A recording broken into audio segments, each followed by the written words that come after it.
Hello again, day 158 of a screenwriter's journey. I haven't done voiceover for a few days, so I gotta get caught up of where I was. Oh, like in the horror films. So yeah, this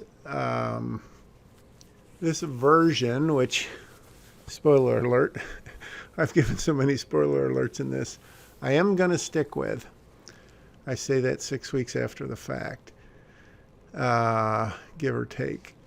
So in this version, Holly is proposing to Lexi that if she wants to see her mom, that she has got this kind of out of the way place that will be nice and quiet. And I mean, she doesn't say safe, but that's obviously why she's chosen it, because it's just a totally random place that only a handful of people are going to know about.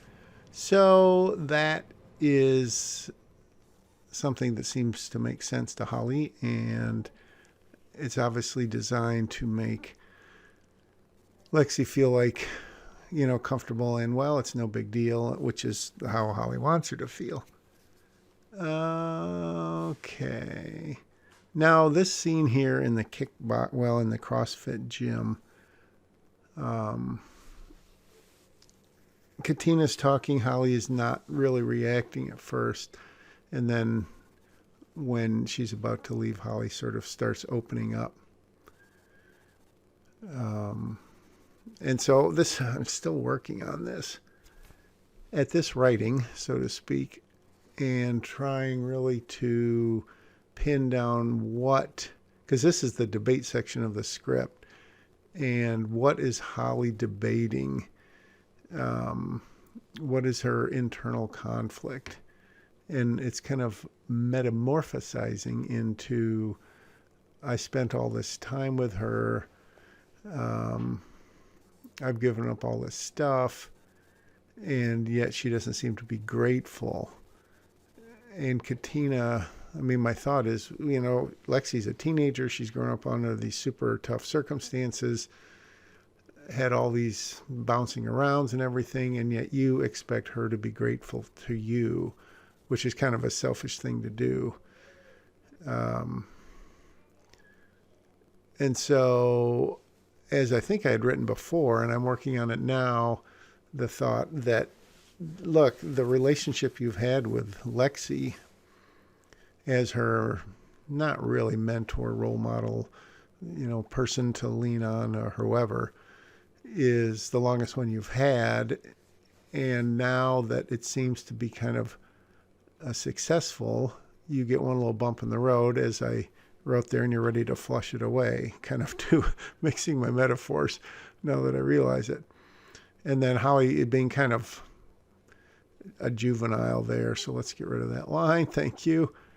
And you see underneath, I just had written all this stuff kind of as my test dialogue, and it was more stream of consciousness to get out what I could.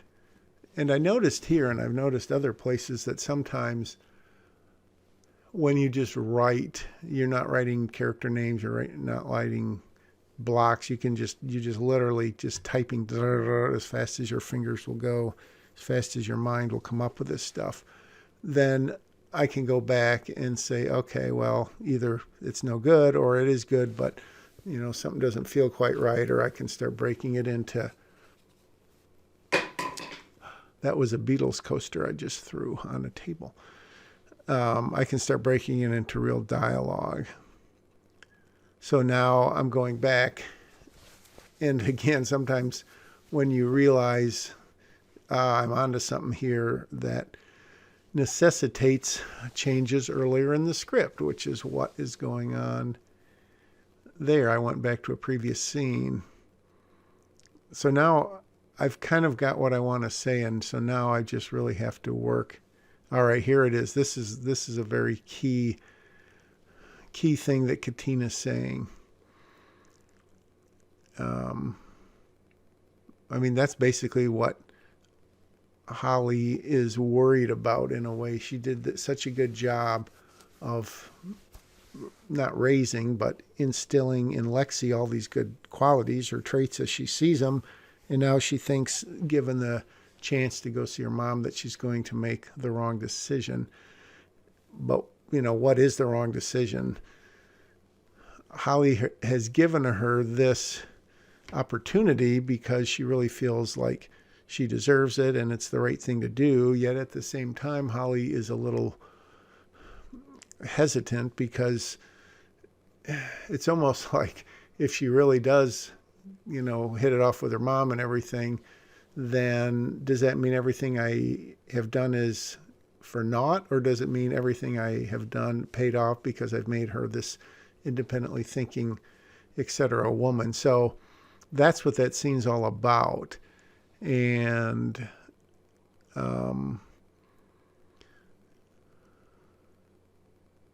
so, yeah, this scene ends here. Lexi makes that definitive, set it up with my mom a week from blah, blah, blah, blah, blah. And Holly, as I said, they're not what Holly was expecting. And so it completely changes the dynamic of the end of that scene, which leads us in... What am I doing here?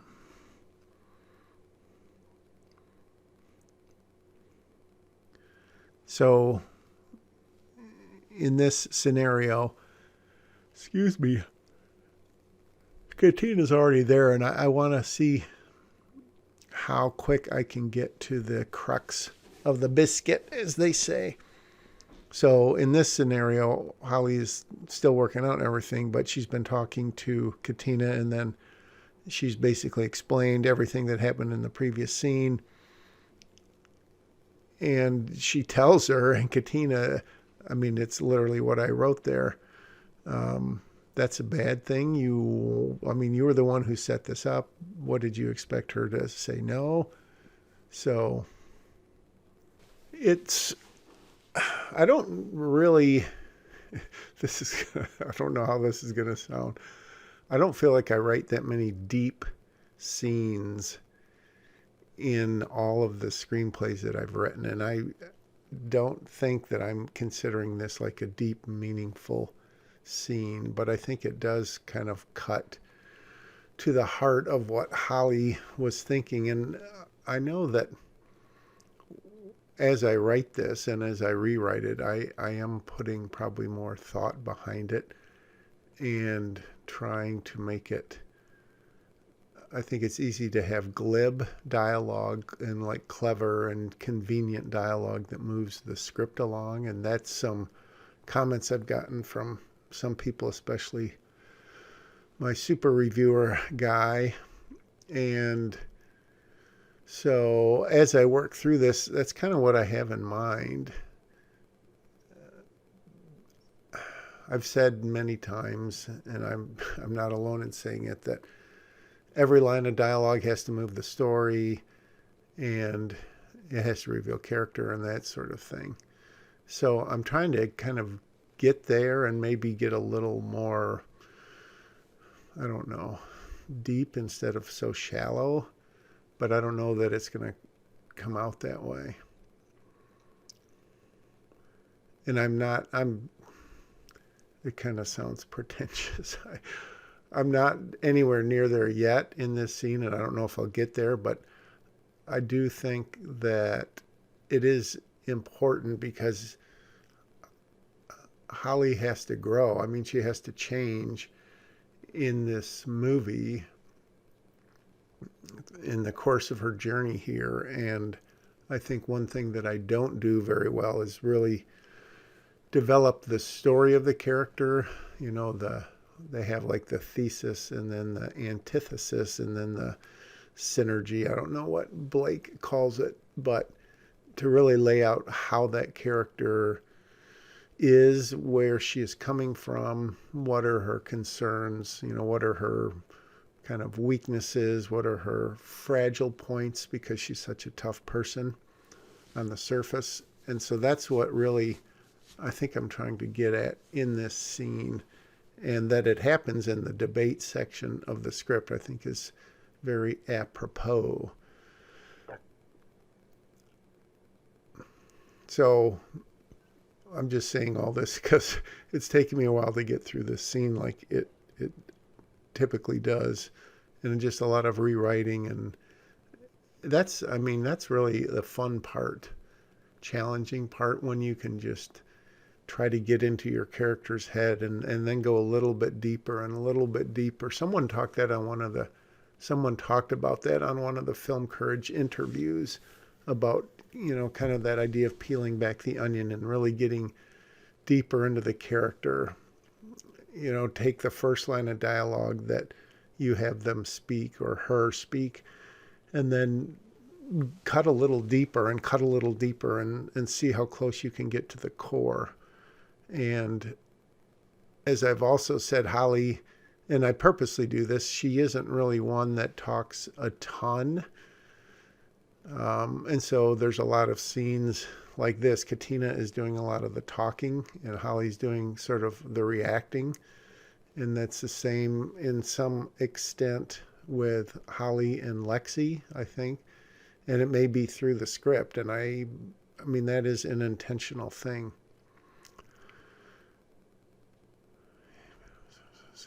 And now you're upset that she's taking it to heart.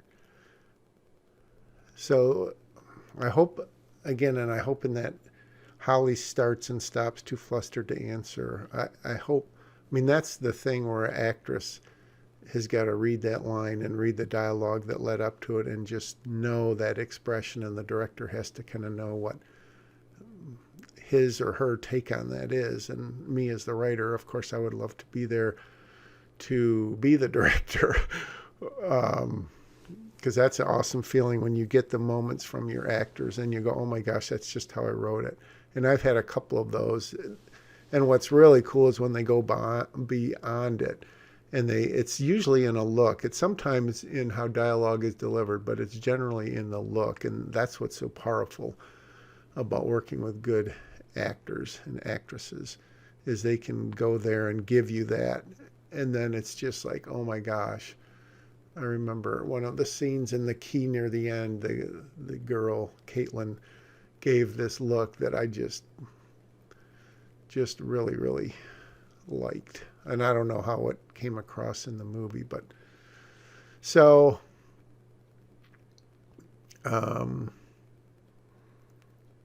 anyways, yeah, that's a moment of, for me, deep introspection. I don't know why, but so that scene plays, and then what I'm trying to do is set up kind of a parallel between Holly and Katina and Lexi and Abby,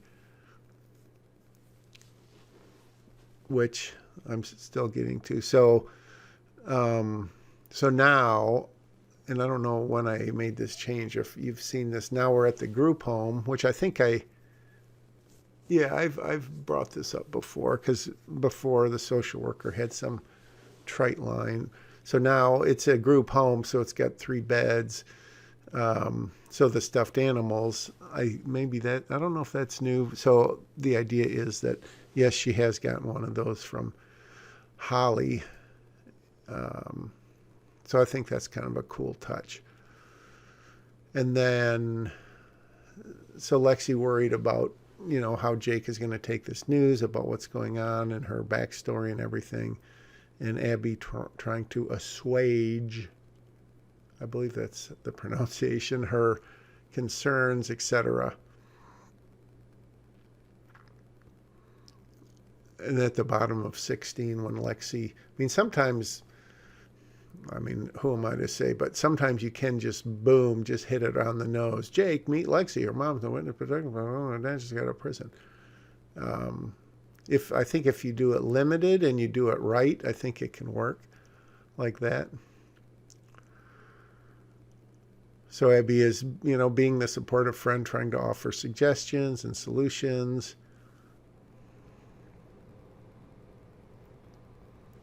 And then this part is still a little bit dicey about Holly. If the expectation from either of them, if Holly's going to go with them to the go-kart place, to meet her mom, exactly what. So I kind of need to make sure that that's apparent before we get there, so it's not a surprise, and the audience is like, oh gosh, I didn't know that was going to happen.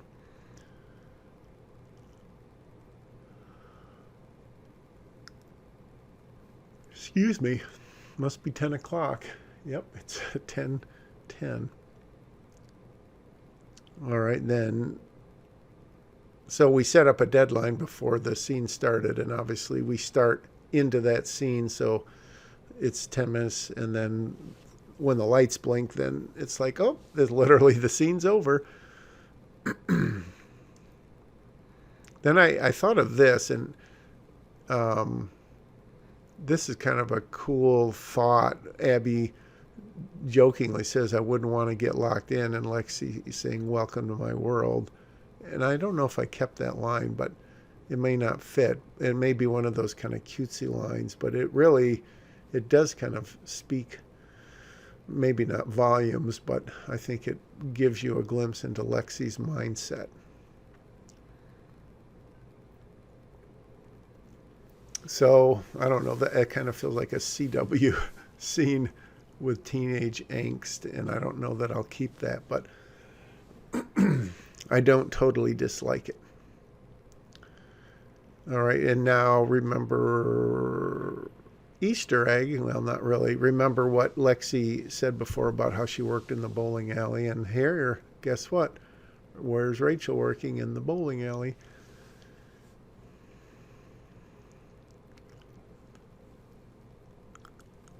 Excuse me.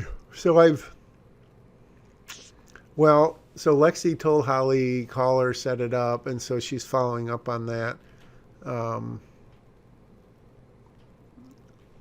But I'm looking, so I still have this whole long scene where they're on the phone and Rachel, oh, you can write all those A's right there. I like dozed off at the keyboard. So I don't know at what point I asked the deputy U.S. Marshal about how a scene like this would go. And I think she said, it's not unrealistic, but I think that it kind of hits the nail on the head a little too hard, and there's got to be a way to shorten this scene.